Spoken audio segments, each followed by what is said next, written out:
finishing up, review, and assign. Now that you have customized your safety training profile and completed your safety assessment, you will now need to review all of your choices and make the safety training profile available for use. Select the Review Selected Items tab from the menu. Although optional, you may enter a numerical value into the Days Due field for each item. Click on Save to save your changes. Click on Finish to create your safety training profile.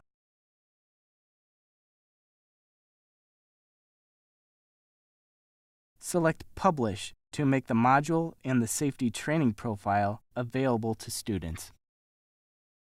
Within 24 hours of creating your safety training profile, grades for each selection will start to populate the gradebook based on whether or not a student has completed the assignments. Check grades as you normally would for other assignments you have assigned to the students. As you can see, there is a column for each assigned learning content. Grades appear as a check mark in the gradebook for each completed assignment.